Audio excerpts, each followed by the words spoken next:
beautiful for the number 4 there. And he wants to get the Summit Fee, get a 4 there. And he wants to make this time at 400,000. Here's my bid.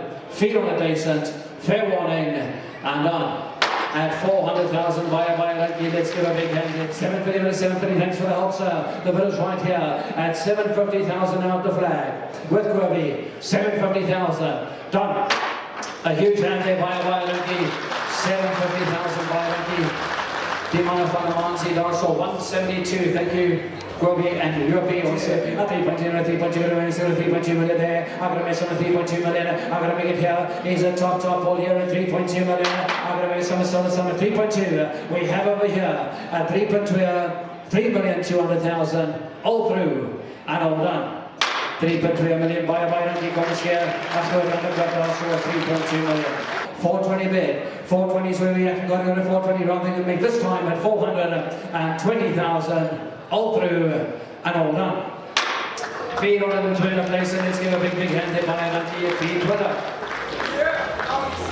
207. Thank you, Pete Bayers. The bid is right in front. We have it 950,000 over here. And he wants again. Right in front we got 950,000. Fair warning and all done. 950,000. 59. Verkoop. Right, kom ons gee groot aan die klap daar so 950,000. Ons is trots op wat ons reg kry hier. 10 jaar gelede het niemand gedink dat daar met wild in die Vrystaat geboer kan word nie. En ons is baie suksesvol. Hier's baie groot verkopers en groot teelers vandag in die Vrystaat. Die Kraus broers is 2 jaar gelede aangewys as WRSA 'n wildteeler van die jaar.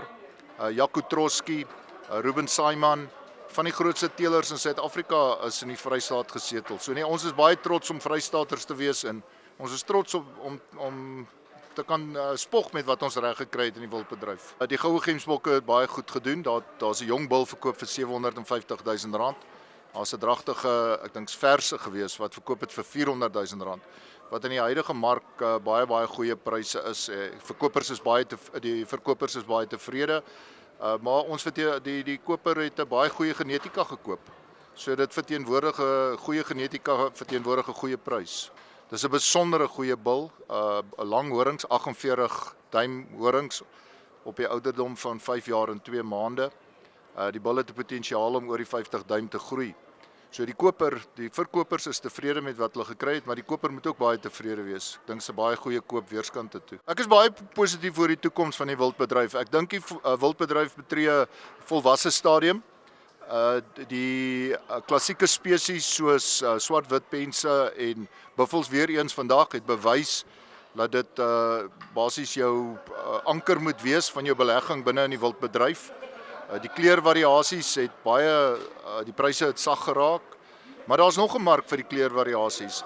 En die teelers is innoverend. Hulle sal ander maniere vind om suksesvol te teel met die kleurvariasies, onder andere langer horinglengte te teel. So ek is positief dat daar nog in die toekoms plek sal wees vir die kleurvariasies. Maar ek dink ons moet konsentreer. My gevoel na die veiling ook vandag is bevestig, ons moet konsentreer op die klassieke spesies.